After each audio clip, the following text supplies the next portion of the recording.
Well, I read with great delight your flailing around in Spinoza. It was just a lot of fun.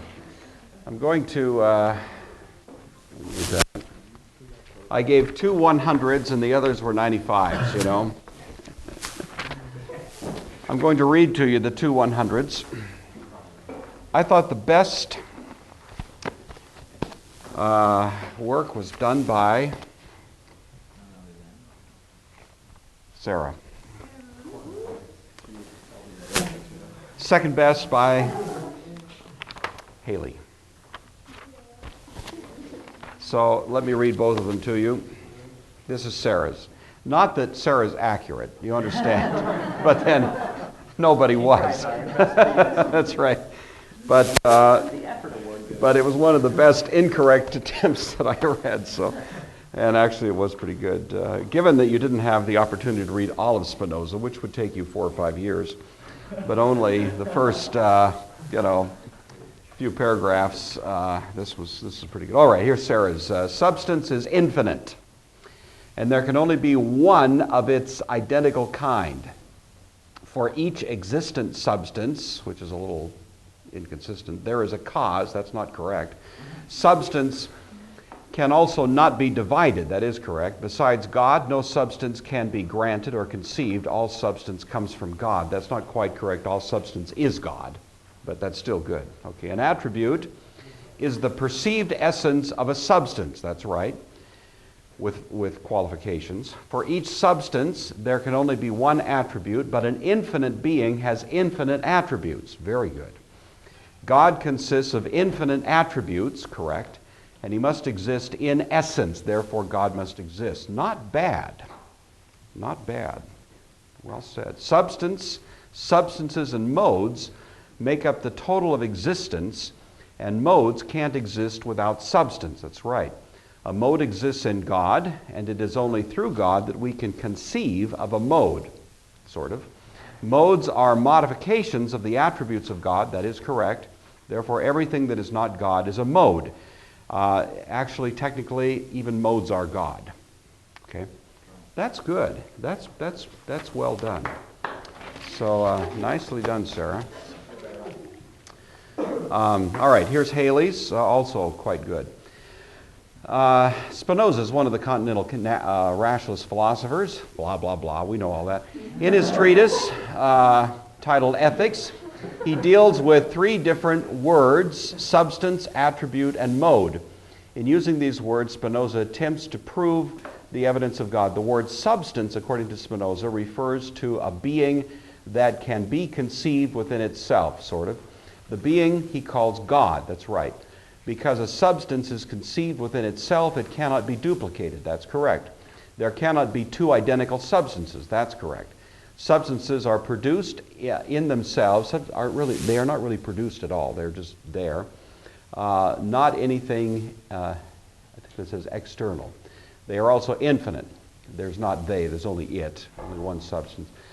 Spinoza discusses the substance of God as an infinite, not external, conceived within itself being. That's as obscure as Spinoza himself. It's just wonderful, to write in ways that are so impenetrable. Then Spinoza discusses the word attribute. An attribute is that which we use to describe the substance, right? An infinite substance possesses infinite attributes, that's right. Therefore, attributes are that which we use to describe the infinite being of substance. Finally, Spinoza uses the word mode. Mode or modifications are not conceived within themselves and cannot exist on their own. That's right. They are inferred from the attributes. That's an interesting way to put it. It's fundamentally correct. And can only be conceived as part of God. They come from God and his causes, allowing us to hereby understand God's attributes. All in all, Spinoza utilized these 3 words in order to prove the existence of God. Both of those are pretty good. The rest of you did fine. And so, but as I say, I gave those 2 the special recognition. You can just go ahead and send those around and find yours. Thank you for your labors in reading Spinoza. I would say that puts you once again in a radically elite class minority of human beings in the face of the planet who've ever read any of Spinoza, and you are now in that very, very, you are the fraction, a tiny fraction of the 1%. People have, of course, studied Spinoza and written PhDs on him, spending lifetimes trying to fathom him. So don't feel bad if you just sort of were kind of wandering in the woods here a little bit. Yes, Josh? How often do Christians utilize his teachings? Not too much. I was researching something on apologetics last night. All right, I want to talk about Spinoza today. As I said, in years past I have not done this, so this is new material both for me and for you, but nevertheless I hope it'll be useful to you. Spinoza has had more influence than, you don't hear his name a lot, but there's many people who go back and really credit him with being the kind of spark behind their own thinking. So he's worth being somewhat familiar with, even though he is quite obscure. And I will grant you that. Born November 24th, 1632, died in 1677. So if you do the math, you know that he died at a quite young age. He was 44. That's just a kid. That's just a child, from my point of view, His name was Baruch Spinoza. Now, if I tell you that his first name was Baruch, then that would immediately suggest to you that he was of what ethnicity? What comes to mind? If I say his name was Baruch, then you would assume he was what? Malaysian? What? Josh? Arabic? No, not Arabic. No. Egyptian? No. Oh, my goodness. He was, of course, what? Sarah, what was he? If he was Baruch? No. Yeah, I was going to say Israeli or... Yes, he's Jewish, right? He's Jewish. So, Baruch is, there's a famous Baruch, well, not too famous, obviously, but there was a Baruch in the Old Testament who was a close associate of what Old Testament prophet, what Hebrew prophet had an assistant whose name was Baruch. He actually wrote down all of Jeremiah's. You see. Was it Jeremiah? I hate it when I do that, but yeah. Anyway, he wrote down all of Jeremiah's prophecies. And I'm just glad it wasn't a quiz, because I tend to do that at inopportune times. Anyway. He was considered, along with Descartes and Leibniz, one of the three Continental Rationalists, as you know. What's interesting about Spinoza and Leibniz is that all three of these guys, Descartes, Spinoza, and Leibniz, purport to proceed on purely rational grounds. They believe they are taking steps demanded by reason. What's interesting, however, is that Spinoza and Leibniz go in absolutely opposite directions. So pure reason takes them in totally opposite directions. I see your hand there, Catherine. Spinoza goes in the direction of radical monism. Leibniz goes in the direction of radical pluralism. Both of them, as I was intimating a couple of days ago, lose the world in any form that we think of. Start with the mind, lose the world. Spinoza does not give us a world that really resembles at least the appearances, saving the appearances, nor does Leibniz. Okay, Catherine, you had a comment, question. I was just wondering if you would mind repeating the dates. Oh, yeah, sure. Yeah, 1632 to 1677.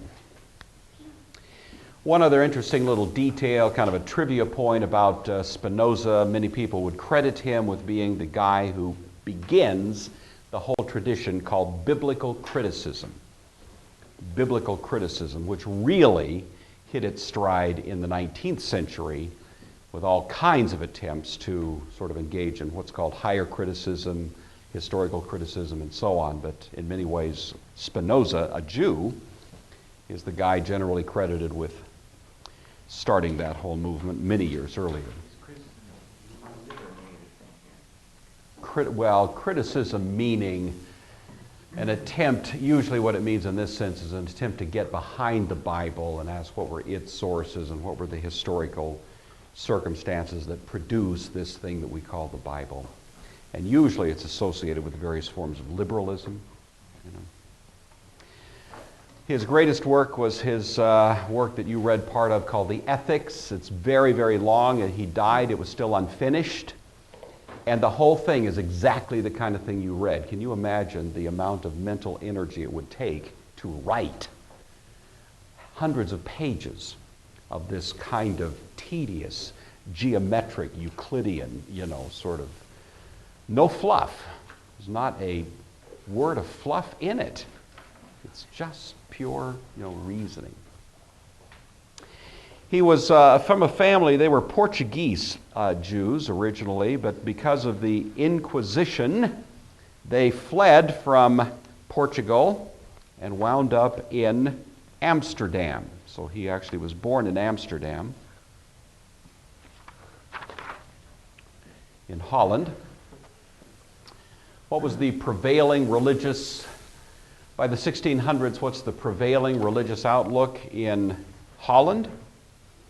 You know, Josh? Protestantism for sure. What particular flavor of Protestantism, do you know, was dominant? Calvinism, yes.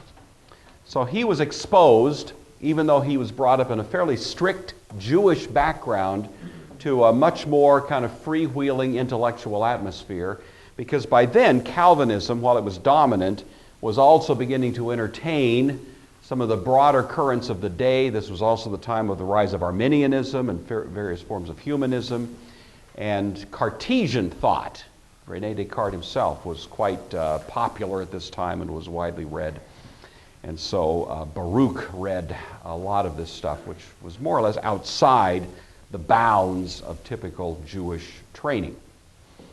Nevertheless, he was schooled, he was educated in a very strict Jewish background, was very bright, had an opportunity if he wanted to move up the ranks kind of in the Jewish community, but he decided not to do that, and he bailed out of his educational process, basically heading toward being a rabbi or something like that, and he just joined his father's business. His father was a merchant, and he worked in that business for a while, and began to toy with the diverse kind of intellectual currents of the day, playing around with those things, free-thinking Protestants, dissenters from the dominant Calvinism, and especially Descartes.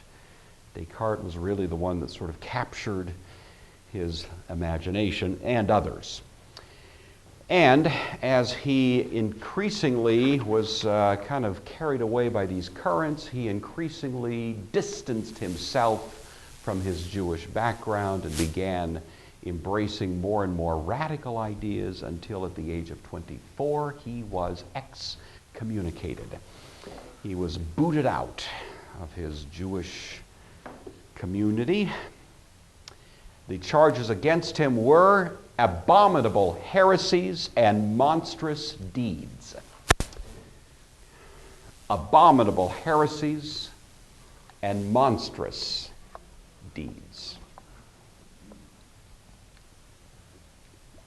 He was one of the most quiet, understated persons you would ever meet, and I can't imagine what in the world would be the monstrous deeds of which he was accused. But I don't think you need to attach to that phrase any idea that he did any bad things. No great scandals, associated with him. All right. What's he about? The problem that Descartes had wrestled with, we talked about, was interactionism. And I gave you kind of a preliminary introduction to this. The difficulty is Descartes begins his philosophy at the level of mind. Mind. I think, therefore I am, you see. But how big is an I and an am? Well, how big is a thought? They're right, thank you. Okay, so we're starting at the level of thought, mental, which is, by the nature of the case, non-extended. It is indeed the size of a mathematical point. Now, the problem that Descartes has is that he is working in the midst of what's called the scientific revolution, where all the emphasis is on the machinery of nature. Galileo has been doing all kinds of exciting things, measuring nature. And the whole burst of kind of great innovations, Isaac Newton, all these guys, of course, are very concerned about nature. And, of course, at the same time, this whole approach, while it's been very utilitarian, very helpful, has contributed greatly to the advance of human industry and so on, has also created radical uncertainty, right? It's the culminating effect of all these things, the Renaissance. So even though you got the scientific revolution, you've also got huge question marks in people's minds about what can I trust. So Descartes says, let's start with the thing we know we can trust. But he doesn't know how to get from here to there. He doesn't know how we start with mind and in a way that's acceptable to the scientific outlook of the day, reach nature. How do we get from the non-extended to the extended? How do we get there? And Descartes never answers it, except his discussion of a point at the base of the pineal gland. And what's up with that? I don't know. I don't think of that. So generally, Descartes' answer has been virtually just taken as almost silly. For the work of a great genius, that was not one of his finer moments, you know. And so that really leaves both of these guys wrestling with the same issue. We want certainty, and we believe certainty is going to come through the operation of the mind, but we want to somehow accommodate this new vision of nature that's come by virtue of the scientific revolution. How are we going to do that? And so both Spinoza and Leibniz are trying to deal with that. Spinoza's answer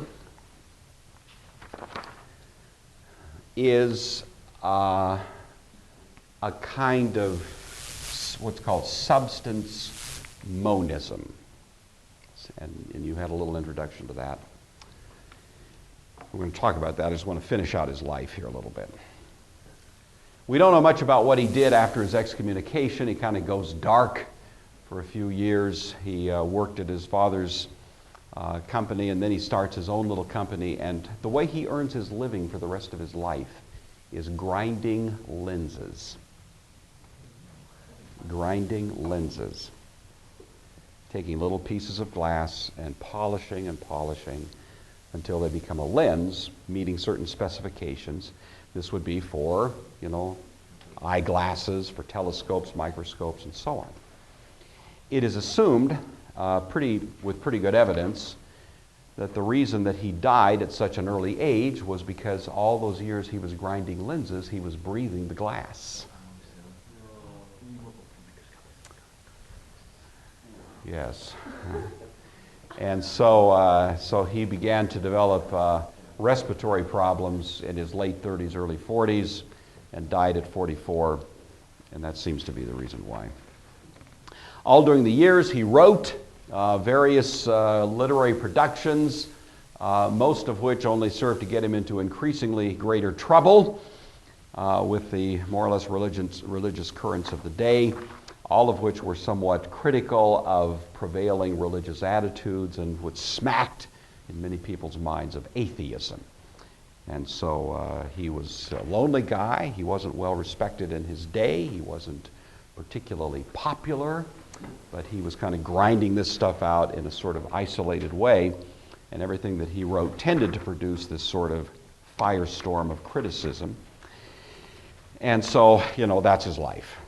Very unlike Leibniz. By the way, Leibniz is just the opposite. He was a very popular guy, traveled widely, was kind of involved in politics and stuff. They were absolutely opposites in their personalities, in their philosophy, and yet both of them are part of this kind of rationalist tradition. All right, so what's his philosophy about? It's interesting if you read kind of philosophical reflections on Spinoza. What you find is that reviewers are most immediately impressed with the form of his writing, but that is the least important thing about him. So it's more Spinoza's vision of reality than the form of his writing that's important. The form of his writing tells you, number one, he is obscure. Number two, he is brilliant, But the people who've really studied him have seen in him a kind of view of the way things are that became quite influential in later times, not during his lifetime at all, but certainly later philosophers picked up on Spinoza, and he continues to be influential even in the 20th century. It all starts with this notion of monism. Monism is what? We studied monism of various forms way back when. So Michaela, if I asked you what in any form of philosophical monism would basically stand for what idea?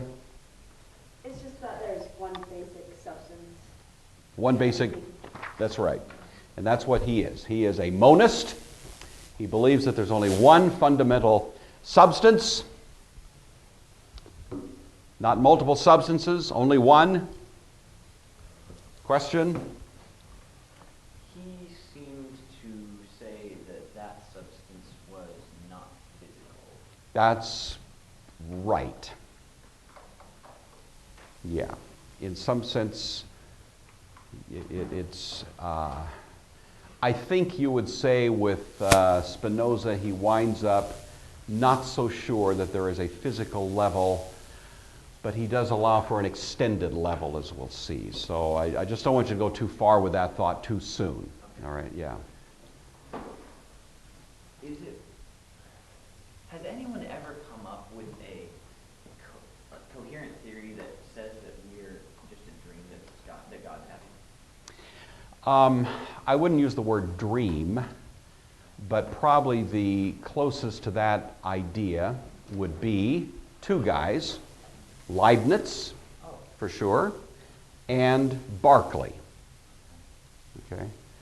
So Leibniz, the third of our rationalists, and Berkeley, the second of the empiricists. Both more or less put all of reality as something in the mind of God. Berkeley more than Leibniz, but Leibniz has a little element of that in him. Yeah. All right, so Spinoza starts with substance, and that substance is all one thing, as most of you figured out from the reading, and that substance he identifies with God. So his view is called substance monism. That's the phrase you want to have, and you want to make an equation, substance monism, which I'll abbreviate here, equals God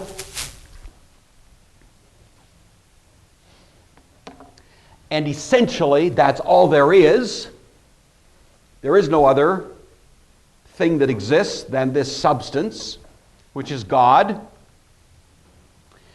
And if I say that much about him, then bottom line, we would describe him in theological terms as what? What would be the term you'd use for someone who would say that there is only one substance and that substance is equal to God?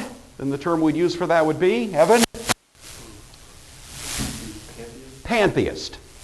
And so Spinoza is commonly regarded as some kind of pantheist. This is part of the reason that the Jewish community ejected him, is because if there's anything that is horrifying to the traditional Jewish outlook, it's any sort of pantheism. God is God and he creates and so on. And so this was viewed as a great departure from his proper theological training.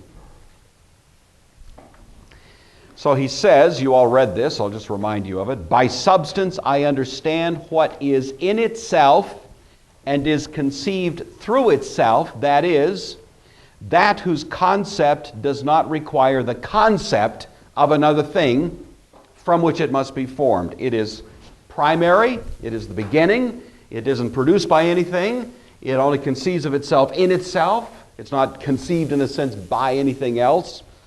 So it is what exists in itself. It's sort of the fundamental, basic beginning of all reality. And that again reminds us of one of the philosophers we studied early in the course. What philosopher comes to mind immediately when you read a definition like that? Who comes to mind? Haley? Who? Way back there. Pre-Socratics would be the closest to saying about the same thing Spinoza said. That sounds like Parmenides. Parmenides is correct. Whatever is. That baseline of reality, right? That's all there is. That's right. It is.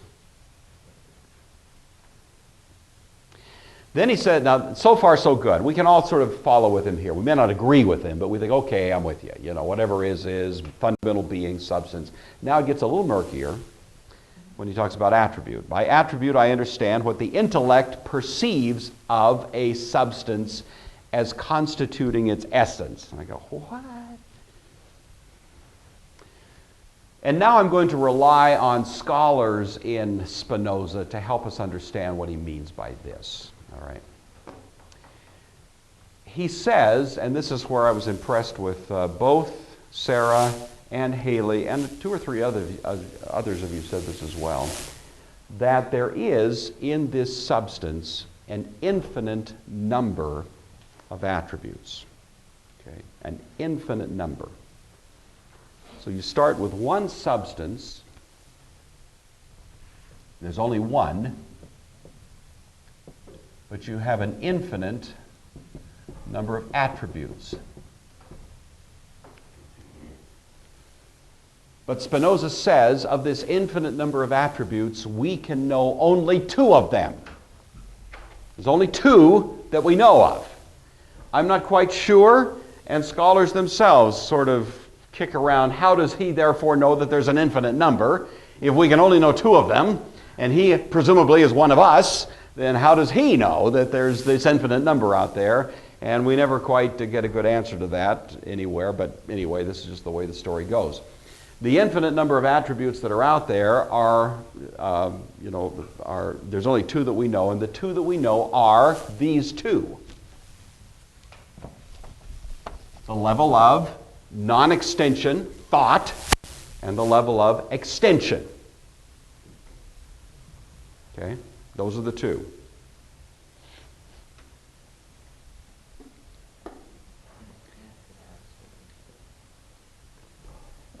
Yeah. We've got a system that caters to the intelligence level of the people. It's like I can determine what exists. It's like saying that an ant can determine the extent of the universe. It's because it seems like he's saying that. Oh no, he's saying that stuff exists beyond what we know. Yeah.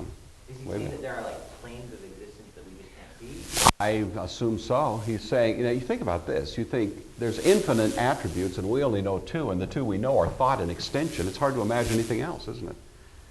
This is like parallel universes or something, I suppose, Yeah. Right? But notice now how neatly he's handled the problem of interactionism. He's saying there's two attributes. There is thought and there's an extension. There's that which is non-extended, mental, to wit, spiritual, And there is what we conceive of or perceive maybe as the physical universe. By a mode,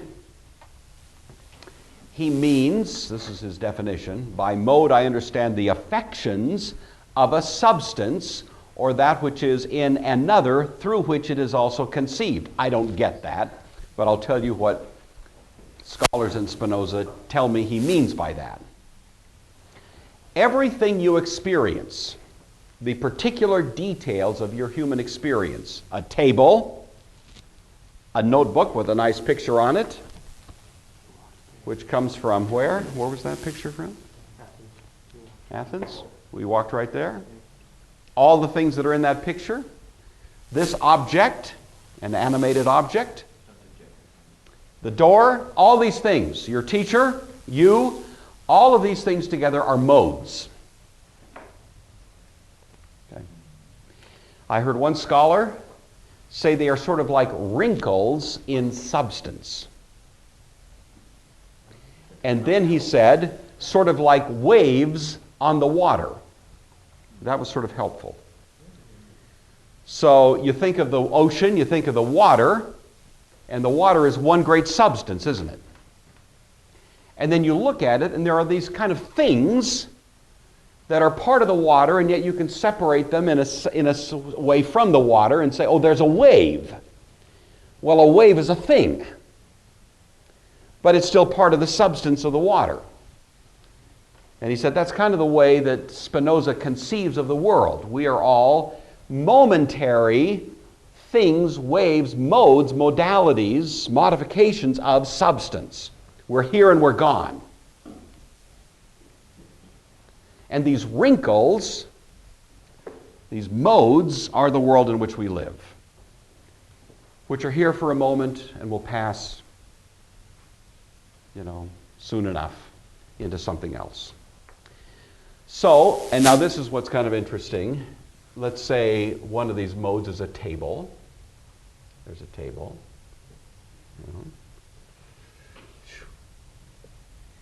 That mode, that table, is of course what we would say extended, but it also has within it the non-extended.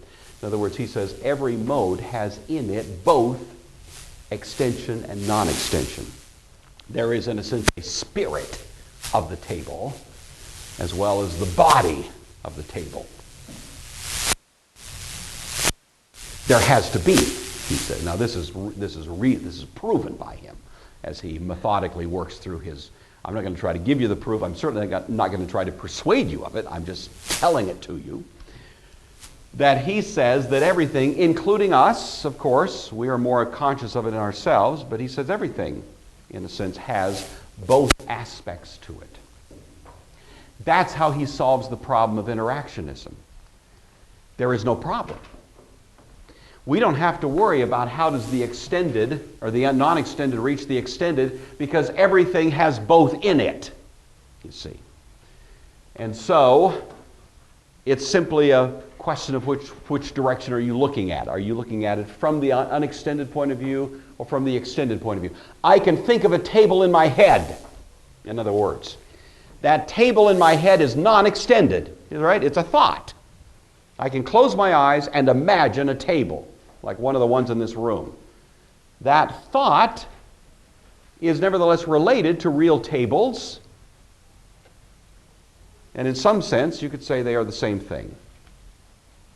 That table can be viewed as a thought, or the thought can be viewed as a table. You got to be really smart to say something like this and have people go, whoa, that's deep. Whoa, that's really good. Right?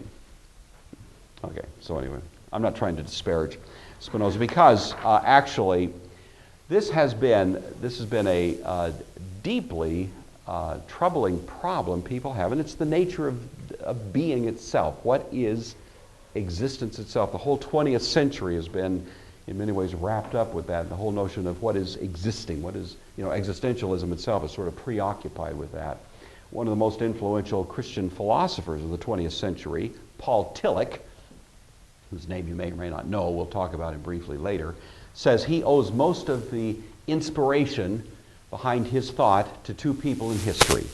Plotinus, who was what?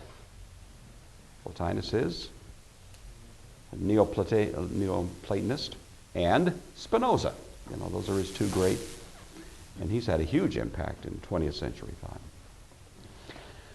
All right, the other little notion to tie in here is substance monism equals God equals nature.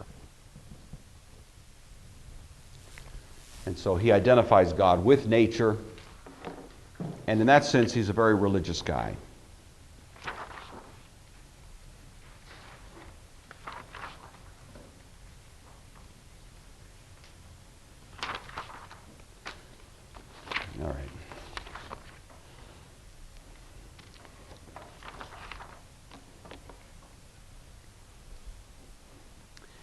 He was accused of being irreligious, of being an atheist, but he always resented that, and for his own part, wanted to call people to a very religious outlook.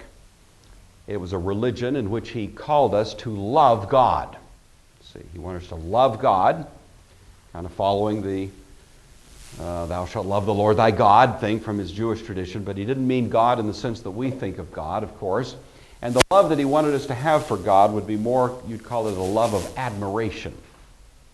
So for Spinoza, it was meaningful to say that I should love God. And he thought that would call out the best of who I am and what I am, to have a love for God. But notice what that means is a love for nature, right? Just kind of love this world in which I live and the underlying reality of God, which must be behind this world in which I live, and so I have great admiration for it.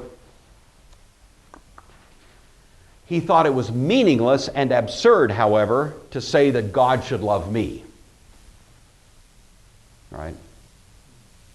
I go outside in the evening, I look out into the west, and I see the sun beginning to set, and I look at that, and I might very well say, oh, I love that sunset. That's a love of admiration. Would it be meaningful for me to say, Reagan, and I hope that sunset loves me? You know? No. Does the sunset know that I'm standing here on planet Earth admiring it? No. Does the sunset care? No. The sunset... Is the sunset aware of anything? Is the sunset aware of anything? No. Is God aware of anything? Probably not. This is just a God. This is all of nature, you see. It's pantheism. And we're just a wrinkle. Thought itself is just a wrinkle of a far deeper reality.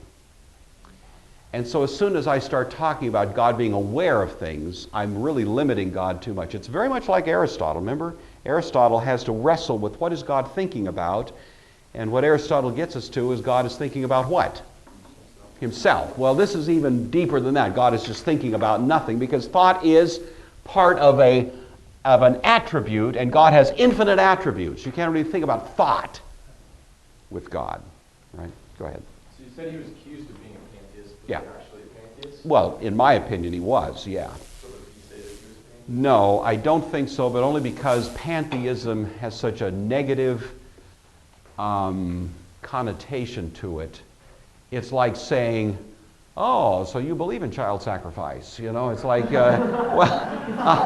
know, the word itself is just so loaded. So I think he was trying to transcend pantheism, but if you're going to put him in a pigeonhole, that's really where you got to put him, I think, yeah.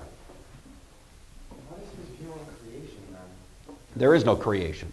This substance is absolute, eternal, infinite, unbounded. You know. And how do we have time that is eternal? Time is part of the mode. You know, I mean, in other words, time is really incidental to the modes that are wrinkles, waves on the sea, kind of thing. No, he doesn't. I used to think that must be what he did with time, and he doesn't really do that. For him, time, I'm not even sure if he thinks time is real, you know. It's kind of a perception, it's a mode, it's a transient idea that we need to think about things like tables and conversations. But in the greater scheme of things, I'm not sure he even thinks there is such a thing as time. Right? Yeah.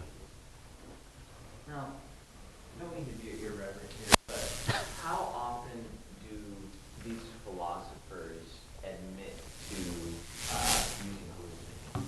hallucinations? Well, honestly, I've talked with people who've used hallucinogens, and they have experiences like these. Mhm. They go, like very smart, rational people go out of their bodies and just realize, hey, this whole thing is a sham, and kind of like the Matrix or something like it's that. like the Matrix, or like exactly what he's talking Yeah, about. yeah. Where it's just, you know, Yeah, yeah, yeah. you can't trust the reality. Yeah. I am aware of no evidence that Spinoza used any mind-altering chemicals of any kind. I know that some did, And who knows about Spinoza, but not aware of anything with respect to Spinoza. It was Amsterdam, yeah. But this was a little earlier than the Amsterdam we've all grown to know and love.